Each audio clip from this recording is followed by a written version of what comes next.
Hello, everyone. Hi. Hi, good Ready? afternoon, Natalie. Good afternoon. So today we have one presenter, Catherine, right? Catherine, let's go. So we see your screen with your slides. So let's start. Okay, thank you. Hi, everyone.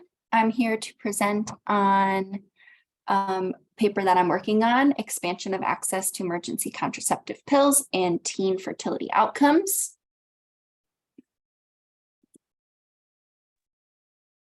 So the main research question here that I'm looking at is, what is the extent to which expansion of access to emergency contraceptive pills influence changes in teen abortion rate and birth rate?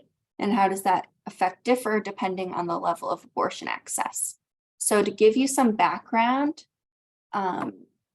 starting in 1998, the first emergency contraceptive pill was approved by the FDA. And up until 2006, access to the emergency contraceptive pill is through a prescription only. And I put a star here because there are a few states that had pharmacy access programs that allowed teens to get the pill through pharmacies, but that's only a handful of states. In 2006, over-the-counter access to emergency contraceptive pills was approved for 18 and older women. In 2009, they expanded this to 17-year-olds. And then in 2014, over-the-counter access was approved for all ages. So the literature here is still somewhat new literature.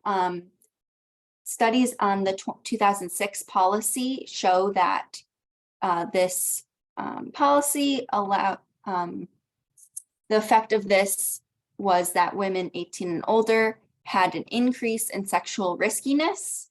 They also found that the policy led to small decreases in abortion rates for women 18 and older compared to women of younger ages that did not have the over-the-counter access. And in studies that used all instances of expanded access, including those early access states and the 2006 policy, a couple studies, they didn't find any effect on abortion rates, but the methodology they used, now we know there's heterogeneous effects with the way that they perform the two-way fixed effects, and those results are not necessarily reliable.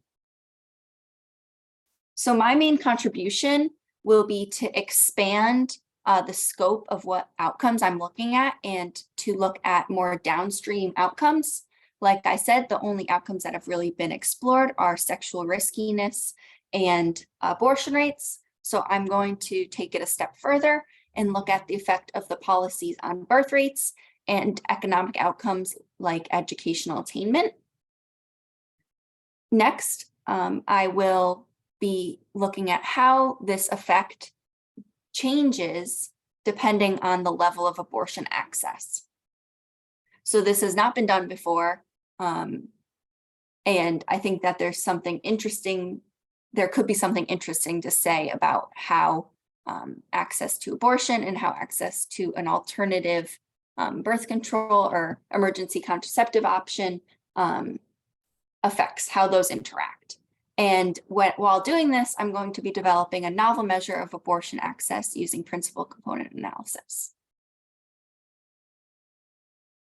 So to give you an overview, I've been kind of working out my identification strategy. And just to give you an overview of what this looks like is I'm going to be starting with kind of the simplest approach, and I'm going to be separating out the 2006 policy and the 2009 policy. So I'm going to be specifically targeting those two.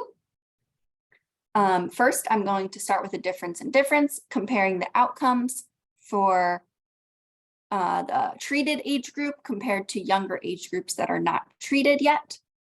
I will do an event study to see the dynamic effects, And then, like I said, I'm going to investigate heterogeneity by abortion access. So the main paper that I'm following for this identification strategy is Centina and Johansson 2015. They looked at the effect of this policy on abortion rates. So here is their base regression for their difference in difference. And here the outcome is at an age group level for a state in a year. And so their treatment is the age group of 18 and 19-year-olds. The control group is the younger group, 15 and 17-year-olds.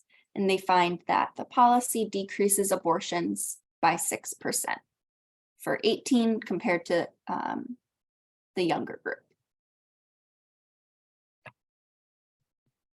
So the sources for my data, I'm getting birth count data from the National Center of Health Statistics. This is complete individual level records of births for the whole country. It includes mother's age and race. Age is most important because that's how I'm dividing up the groups. To make birth rates, I am using population data from the CDC. That's standard in this literature. For the economic outcomes, I'll be using individual level data from the ACS, and I have some control variables from various sources that I'll go into detail on. So my regression looks very similar to the Centina and Johansson. My outcome is a birth rate for a specific age group in a county in a year, and beta 3 is the coefficient of interest here. I'm trying to find the effect of being in the treated age group after the policy. So my control variables that I have right now are the state unemployment rate for women age 16 through 19, county level real income per capita, and the state maximum monthly aid benefits for a family of 3. Kitchen, could you explain what is age 18, 19? Yes. Yeah, so this is an indicator that indicates if that birth rate is for 18 and 19-year-olds. So it's a 1 for the 18 and 19-year-old birth rates and a 0 for the 16 and 17-year-old birth rates. Is it then static in any year? It means so it's, I guess it's in a given year. yes, so so it should be 80, right? So the data is at an age group level, so I have birth rates constructed for 18 and 19-year-olds over time, and then I have birth rates constructed for 15 and 16-year-olds over time. And over time, you mean it's yearly data? Yes. So you have age 18, 19. It will be T-specific, right? A given age group? No, because they always get a 1 if they are 18 and 19, no matter what year it is.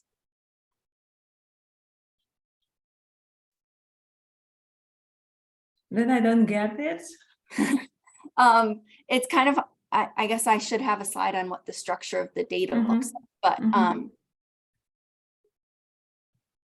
instead of the data,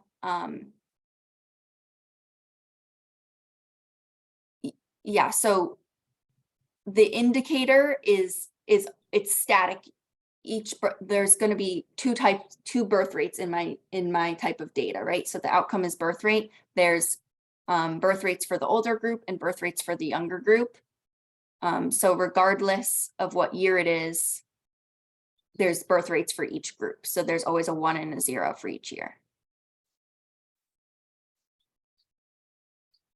But your younger group next year, it becomes older group. So it changes that status. A given groups over time. Yeah, it's leaves your not younger group and moves from 0 to 1. It's not cohort based. So it's static. It's looking at just the age that age group's birth rate each year. So it's not cohort based. But still, maybe yes, I missed something because you go over time. So this year you have a group of 16 years old. They get 0 for age 18, 19, right? Right. Next year, their age 18, 19, or in 2 years, their age 18, 19 will be 1, right? So it's not static. For the same unit, or what is your unit? Right. My unit is at the age group level. So this 15, Yeah.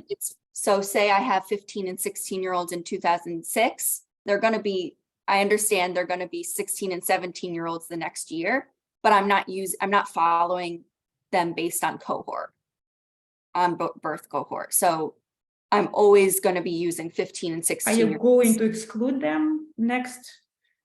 But in the later period, you mean this group will not participate? I'm not tracking individuals over time periods. I'm not talking about individuals. I understand you work at what is so age and C county, right? Right. So it's so just you can always, see the county level age groups. I see this. It's all right. So I see the unit, I believe. So your Y, it will be birth rate. But for a given age group A in county C in year T+1, so you go by year, your groups will not be the same, right? Right. So a given group in 1 year, they have 18, next year it's another group which has 18, but it means also some groups which were younger, they will become older. So still the same group, if you go over time, you will consider the same group several times. As far as I understand, maybe I missed something, but we need to be clear about the design and right. Yeah, I guess that's it's something I need to work on. But to me, you will see the birth rate for the same county, for the same cohort several times. First, when they were younger, for example, next, when they became older. I understand you don't mean to follow cohort, but inevitably you run into the same individuals. These are the same individuals with similar characteristics over time. So there will be some problem, I think. I have a more general question in terms of your choice of control group and treated group. I don't know.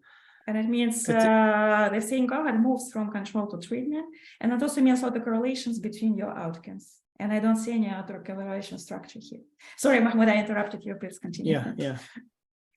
So I was wondering if it is appropriate to have different age cohorts as control and treated group, because these are simply apple and orange. I don't know. Are you going to make the comparison here? Or I'm missing something? I'll have to think about it. Yes, I think, Catherine, you should get a role because I disagree with what you say. You don't mean to follow cohorts, but you do have the same groups several times, inevitably. You can see the age group 18, but 2 years ago, they were age group 16, for example. So yeah, there will be some overlap. Group. There will be some overlap, definitely. Yeah. So it means your Ys, your birth rates, frequently it will be relating to the same unit. They will be always, and it means birth rates, you also need to check to motivate your comparison. You need to check for autocorrelations of the birth rates over time. Is there autocorrelation? Because you see if it's the same group and then switches from control to treatment. At the beginning, it was control, they were young, they were in the control. Later in time, they get into 18-19 group, they become treatment. But what happens to them? So what was their profile? And if there was some group in which there was high birth rate at 16, for example, Mhm. their birth rate when they get 18 might be conditional on this. Mhm. Might keep high, or maybe on the contrary, they are done with birth and they are more careful. And so there is the risk to be autocorrelations, and especially this kind of variable as birth rate. But if you consider, because you mean you don't you're not interested in the cohorts, but inevitably you in what happens to different to the same cohorts.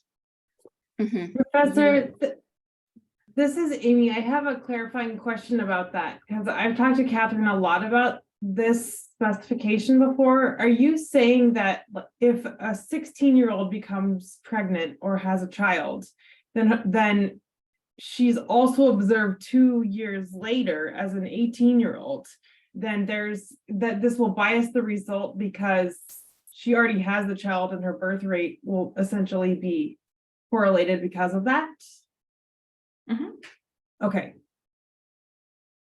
So birth rates, yes, there may be, this is what is called autocorrelation. So the same outcome is correlated with its previous values. So here we're not talking about just her, just one person, we're talking about the group, but the same for the group. So YT plus 1 will be correlated with YT for many, not for all units, because there will be also different cohorts. But there will be the same cohorts entering into analysis several times in different roles. So Katja, you need to consider this and make clear which cohorts, which comparison you do. Because you see finally what you compare a given cohort first with a younger one and next with older one. And next you make this comparison. Mm. And you need to check for the correlations in the birth rates, which might motivate and facilitate your work, or maybe you need to model it and to account for autocorrelations. I also don't see you control for state effects. You said the state level, but that's it. Mhm. Well, it might be more complex, and there may be autocorrelations in the outcomes. Okay. Mhm. Okay, let's go. Okay. So, because I'm doing two separate specifications for the two different policies, I want to make it clear what I'm comparing for each policy. For the 2006 policy, where 18 and older gain access, I'm treating 18 and 19-year-olds as the treated age group and using 15 and 16-year-olds as the control age group. Sorry, Catherine, one more question. So your age groups, they include two age year, 18 and 19, right? Right. But the observations, outcomes, it's every year. Right. So it means even more, it means that, for example, those who are 18, they also enter twice. There is 18-19 group. So some were 18 here. Next group, 18-90, they also enter as 19 years old. So they overlap your groups, right? But not fully. Yeah, I hear what you're saying. Okay. For 2006, I don't include 17-year-olds because they get access in 2009. So I do not want, it would cut the post period off too soon if I included 17 in the control group, because then they become treated in 2009. So in 2009, the treated age group is 17-year-olds, and I keep the same control group. So just to go over some initial results, here are the trends of the birth rates for the treated age group versus the control age group. I'm sorry, Catherine, and is it, you go by counties, and here it's at national? This is just an average, just to show, yes, just to show. Average across counties or across all counties. not very instructive? Since No. you work in counties, so it's Well, all right. I You will have figure to out show it. something. It is something that's obligatory to show. Here are our initial just simple difference in difference results. This is including the fixed effects and my control variables.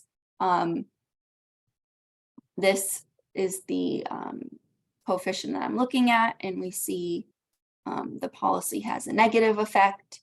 It's around a 10% decrease in birth rates after the policy is enacted. Sorry, so which, how you quantify this? This is a decrease in 5 births per 1,000. So per thousands. Yep. Maybe it's better.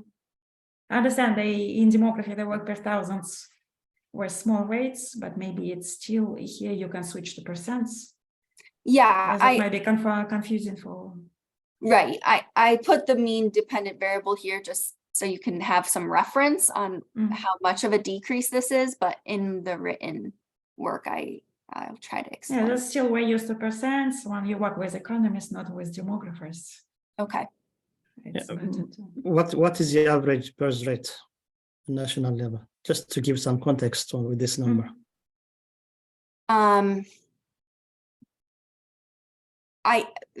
Here 52 is for 18 and 19-year-olds at least is the reference that I have listed here. I'm not sure for the whole country. It's going to be higher than that because that's low for the teens. 52 per thousand, right? Yep. Okay. To look at this on event study level, we can see the decrease, but we also can notice that those trends were not very parallel. These coefficients are significantly different than 0, which tells me that those trends are different in the pre-period. So to try to do better or see if I can find a specification where I have parallel trends, I alternatively separate those age groups and look at just 18-year-olds compared to just 16-year-olds. The idea behind this is that those groups, their trends are probably more similar than including the extremes of those age groups. So here I do slightly better on the parallel trends, and I still see that negative effect that is decreasing over time. Katrin, and what is motivation for the event study, and how would you explain that you observe some decrease? Right, so this basically tells me, or I turn to an event study to see how the effect changes over time. And this is telling me that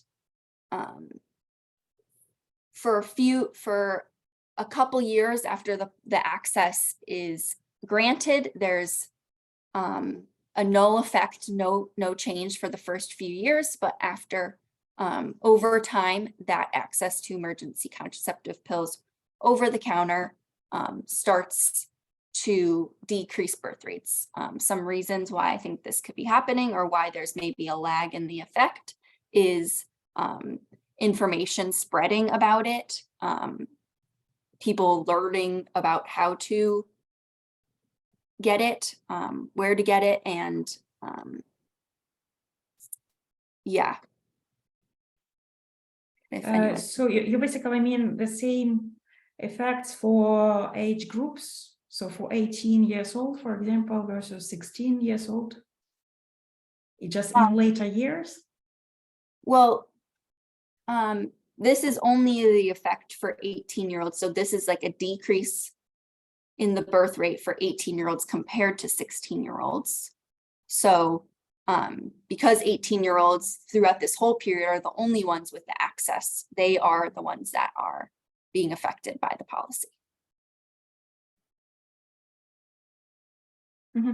Just to get more sense, because you didn't show the equation. So you mean this is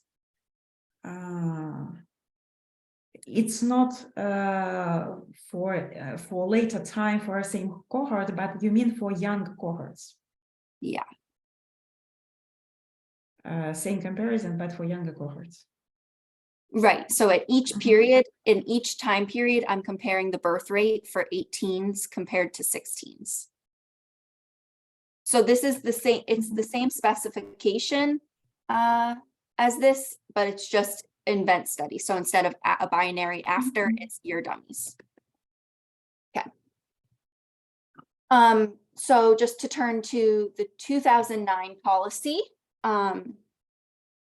here is that same graph just for 2009. Now I'm comparing the 17-year-olds to 15 and 16-year-olds.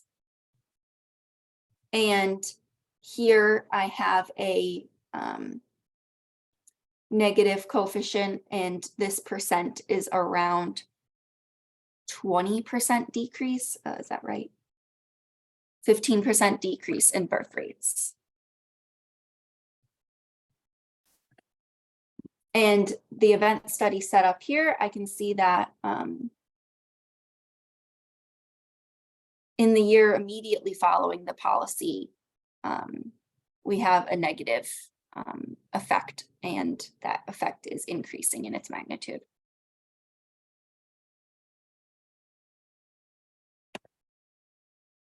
So my next steps are going to be figuring out how to incorporate abortion access. I'm going to be expanding to other outcomes, and I'm working on the principal component analysis moving forward.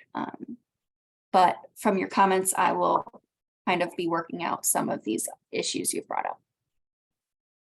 It seems that you get some effects. So it sounds like promising, but your comparisons need to be refined. Yep. For these overlaps of the groups and the same cohorts appearing several times, so for the correlations. Okay, any questions, comments from the audience? What is your principal component analysis? What do you mean by this? You mean some scores to measure something? So Yes, it's another study. I'm gonna be using it to create a measure of abortion access. So the previous literature always focuses on one specific type of restriction or one specific measure. And so I'm hoping to be able to incorporate all the different types of restrictions and different ways to measure abortion access and combine them into one measure. So will it be your control variable? It will be a mediator of this effect to see if having lower abortion access maybe will increase the likelihood of using the emergency contraceptive or increase the efficacy of the policy.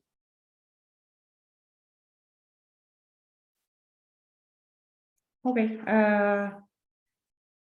you're welcome back to show us Okay. next step. Okay. Yeah.